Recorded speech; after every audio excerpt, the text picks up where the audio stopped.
Kesenian atau yang ada kita yang di atas panggung dianggap orang seperti kita tadi pembahasannya, dianggap orang sebagai badut saja untuk menghibur. Kalau ada anggota dewan yang tidak bicara di sana, suruh keluar itu pulang. Di Makassar adakah begitu Om yang tidak bicara anggota DPR? Ada banyak. Siapa? Saya itu tidak mau dekat dengan pemerintah. Iya. Tidak mau begitu dekat dengan pemerintah. Karena kalau saya dekat dengan pemerintah nanti suatu waktu saya tidak bisa mengkritisi lagi.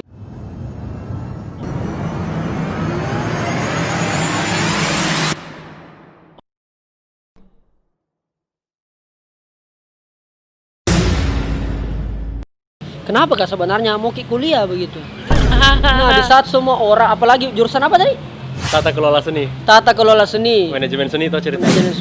manajemen seni. Apa yang sebenarnya kita mau cari di situ? Nah kalau kita ketahui ini kan, kemudian banyak kalau kita mau betul-betul menjadi seniman, kan orang cukup menggeluti saja, fokus on the track, sudah pasti jadi seniman. Nah kenapa perlu lagi ambil itu? Apakah mau menjadi PNS?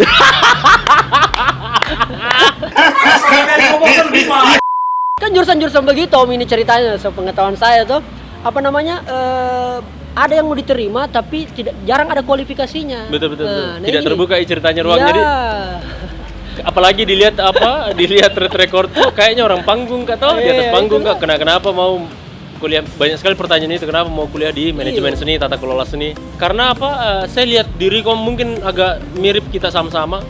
Suka mengatur sebuah acara atau konseptor. Nah saya itu senang sekali kak. Kalau ditanya sebenarnya kenapa kak, justru pertanyaan sebenarnya saya balik tuh, kenapa justru ada kak di atas panggung sebenarnya? Iya. Karena biar lebih mudah kak dikenal orang. Itu yang pertama toh, lebih mudah kak dikenal orang. Setidaknya kalaupun melakukan sesuatu, orang yang lebih dikenal orang dapat privilege toh, dapat karpet merah, lebih mudah didengar. Betul. Itu yang pertama, itu kenapa saya mau. Yang kedua, memang cita-cita aku itu mau jadi dosen sebenarnya. Dari dulu ini. Dosen ternyata. Dari dulu bercita-cita kayak itu. Menurutku yang abadi memang itu pendidikan kayaknya. Karena kalau entertain, ya muncul lagi orang baru yang lebih oke, maka dia tenggelam yang lama. Betul. Tidak maukah ada dituntut berkarya terus? Oh, begitu di? Iya. Nggak tahu, padahal pengkarya kayak ini. Berkarya kata toh? Oh, tidak mungkin dituntut ini Iya, ceritanya. tidak mau. Nah, karena menurut itu lagi-lagi menurutku kan cukup muka dikenal orang ini, dikenal mi anjas cambang, dan tidak mau kok terus eksistensinya atau mau naik lagi, karena kan dikenal muka orang. Nah cita-citaku selalu begitu, karena kalaupun memang mau dapat eksistensi yang lebih, harusnya kan di Jakarta kak berkarir toh, harusnya, tapi memang tidak mau kak itu jadi dosenku. Ketika dosen kan nanti mengurus sesuatu jauh lebih mudah karena dikenal ke orang. Oh begitu. Gitu. Misalnya saya bawa mungkin suatu waktu mahasiswaku ketemu sama siapa, misalnya ketemu influencer suatu waktu, tinggal saya telepon, Ambo, Andul belajar dulu mahasiswaku ini untuk branding. Siapa itu Ambo? Oh iya, Rijal. Bukan ini. Aduh. Karena kalau ada Ambo biasa ada indoknya. Nah ini Rijal. Betul. Oke, Rijal. Jadi nah sekarang sudah berapa semester ini? Masuk semester 3 Om. Berarti mau selesai. Nah, sekarang tapi kata mau itu kan ya bisa jadi 2 tahun, 3 tahun. Tergantung kondisi ya. Tergantung isi dompet juga. Nah, kalau lancar-lancar. Nah, sekarang setelah kuliah itu menyesal atau tidak ini? Karena saya lihat banyak sekali mengeluh tadi Instagram. Apa? Banyak sekali mengeluh. Kayak apa itu? Anak kos, hidup sendiri. Ini dia tidak nikmati kayaknya kuliahnya manjas ini. Kalau menikmati kuliah sangat dinikmati. Yang tidak saya nikmati itu yang berkeseniannya. Oh begitu. Iya, karena saya menjadi orang yang baru tuh di Solo dan tidak mau kak. Iya. Ada di wilayah stand up comedy. Kan sebenarnya dipanggil kak kawan-kawan dari stand up comedy Jogja untuk ngobrol-ngobrol apa segala macam gitu. Cuman saya tidak mau itu. Berarti takut kak. Mau kembali ke teater begitu? Bukan itu soalnya. Tidak mau kak ada di masa enak kalau lagi nanti. Berarti nanti tujuannya ini menjadi dosen ini di Palopo, di kampung halaman, atau ada daerah lain? Nah sebenarnya karena selalu kita singgung ini Palopo. Ini apa yang mau jadi maju wali kota Palopo? Kepala dinas pariwisata. Berarti PNS. Astagfirullahaladzim. Itu berarti amin dulu deh. Berarti PNS. Bagaimana ini? Nah, sekarang anak muda tidak terlalu mengidolakan itu PNS. Begitu. Makanya saya heran kenapa Manjas ini ambil kuliah S2, kenapa dia tidak menjadi pakar saja di situ? Iya, menjadi ahli. Iya, menjadi ahli. Maksud saya eksistensi hari ini orang tidak diukur hanya melalui dia kuliah apa dan sebagainya. Saya ini Om contohnya. Setelah saya kuliah S2 tidak ada gunanya jasaku, Pak. Setelah saya kuliah S2 tidak ada gunanya jasaku, Pak. Karena orang tidak ukur saya bahwa saya ahli di bidang sastra Inggris. Tidak nali ya Pak. Kita yang kedua Om toh MSc, Master segala ilmu.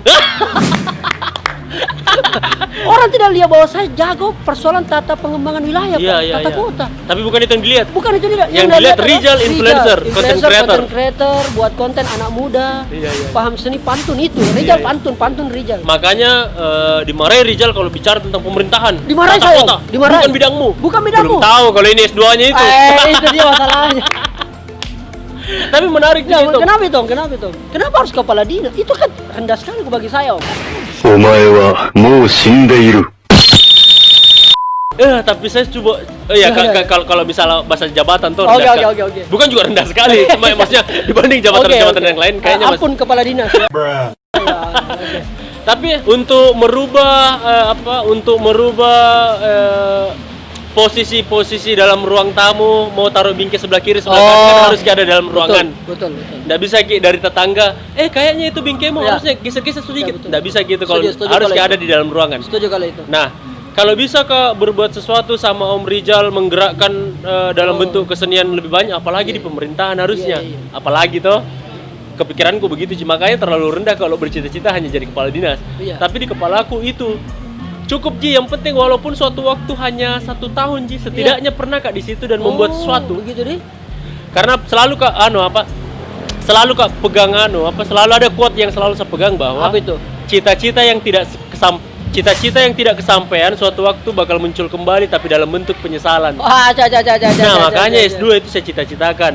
Setelah Kak menikah begitu, selalu Kak nulis dimanapun, ngobrol dimanapun tentang quote itu. Dan istriku tahu bahwa saya bercita-cita memang jadi dosen. Gitu deh. Istriku bercita-cita. Jadi merasa bersalah mungkin kalau tidak dikasih Kak izin. Ya kurang lebih kayak begitu Ji. Tapi kan kalau bicara jabatan ini Om toh, itu kan kepala dinas ya sangat erat kaitannya dengan politik. Betul. Maksudnya ya politisme itu. Orang menjadi jenderal, kapolri, panglima semua tergantung politiknya bagaimana. Nah, maksud saya begini Om. Ini kan Om Anjas saya lihat kan selalu biasa di Facebook cukup vokal dengan tulisan-tulisannya yang menggelitik, dengan menyinggung kiri kanan, yang disinggung biasa. Bukan menggelitik Om, meresahkan. Oke. Meresahkan, baik itu pemerintahnya, anak mudanya, bahkan justru circle tak sendiri yang biasa kita serang. Iya begitu kan? Iya, senimannya, anak mudanya, yang menurut saja ya satu circle kita, tapi kenapa kau tidak bikin sesuatu? Iya betul. Tidak ada keresahan, saya melihat itunya. Betul. Nah, maksud saya apa kepuasan yang dicapai oleh seorang Anjas ketika melakukan hal seperti itu? Kalau saya tuh karena kesenian atau yang ada kita yang di atas panggung dianggap orang seperti kita tadi pembahasannya, dianggap orang sebagai badut saja untuk menghibur. Kodong. Iya toh? Dia tidak anggap bahwa kita punya opini, punya statement, punya argumen. Betul. Selama ini kan begitu. Ini begitu. Makanya selalu saya tulis begitu panjang lebar, tapi di ending tulisanku itu selalu saya buat lucu saja biar. Kan kalau lucu ini Bapak sudah ahli begitu ya. Karena Bapak kan alumni Suci, stand up komedi Indonesia season 5. Sama Regen marah-marah. Ya, gue juga udah paham maksudnya. Kan saya juga biasa ini bahas politik, apakah segala macam dan sebagainya. Sebenarnya bagaimana ini?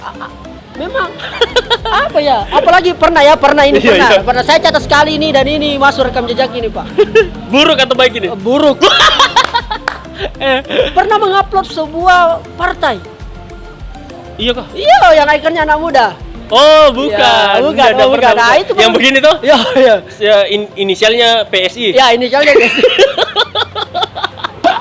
Enggak, bukan logonya itu. Bukan logonya itu. Apa itu? Teman saya warnanya sama. Warna sama dan apa ceritanya? Kepalanya apa, Kak? Kepalan tangannya dan sama. Dan itu menjelang politik, Pak. 2019. Padahal logo Estrajos juga sama aja, kepala juga. Oke lah. Nah, apa maksudnya itu? Itu biar kode atau iya. Astagfirullahaladzim. Harus kita bongkar itu Om. Karena kenapa? Supaya tidak ada. Tapi menurut saya ini kira-kira kalau saya jadi anggota DPR legislatif suatu waktu cocok atau tidak mewakil? Karena kenapa ini? Cocok. Satu, pertama Parlemen itu berasal dari kata parle. Iya. Artinya bicara. Jadi kalau ada anggota dewan yang tidak bicara di sana, suruh keluar itu pulang. Di Makassar ada begitu Om yang tidak bicara anggota DPR? Ada banyak. Siapa? Jangan usah saya sebut. Banyak Om. Tidak usah Makassar, yang terpotret secara nasional saja di pusat. Banyak Sekali. Makanya harusnya yang mengisi lembaga-lembaga itu adalah mereka-mereka yang vokal. Iya, Karena mereka itu esensinya di situ. Benar. Sebenarnya untuk melempar isu juga itu iya. Iya. Enggak, artinya kita ini yang ada di atas panggung yang kalian anggap jadi badut, yang kalian hanya tepuk tangan di akhir pertunjukan, ya juga bisa menyuarakan orang banyak. Iya. Atau bisa ada argumen yang bisa dipegang. Betul. Ada... Tapi tepuk tangan itu kita suka gitu, kita senang kalau ditepuk tangani. Tapi entah kenapa tuh ini curhatku ini sedikit tuh. Iya. Entah kenapa semakin kesini tuh semakin saya tidak mau lagi di atas panggung dan ditepuk tangan. Iya. Tidak tahu kenapa ini. Kenapa? Persoalan honornya kecil loh. Nah sekarang saya mau maksudnya Om ini kan kadang-kadang membela pemerintah, kadang-kadang juga. Di mana saya membela pemerintah, di mana saya tidak ini? Ini menarik gini. Karena maksud saya begini Om, anak muda itu wajib konsisten sebenarnya. Seharusnya memang. Iya seharusnya begitu. Dalam artian beberapa konten-konten juga Om Anjas ya. Subscribe Anjas Cambang asik. Itu saya lihat banyak juga menyoroti pemerintah. Iya. Tapi walaupun pada kenyataannya kadang-kadang juga bersinergi. Seperti apa itu? Contoh membuat gerakan-gerakan atau mungkin membuat kegiatan-kegiatan yang dibantu atau dinanahi oleh pemerintah atau sebenarnya bagaimana sebenarnya kadang-kadang begini.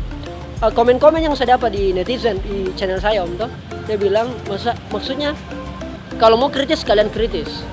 Kalau mau betul-betul bersinergi atau jalan terus sama. Ya, jalan terus sama. Nah, ini bagaimana? Dan saya memang belum menemukan polanya.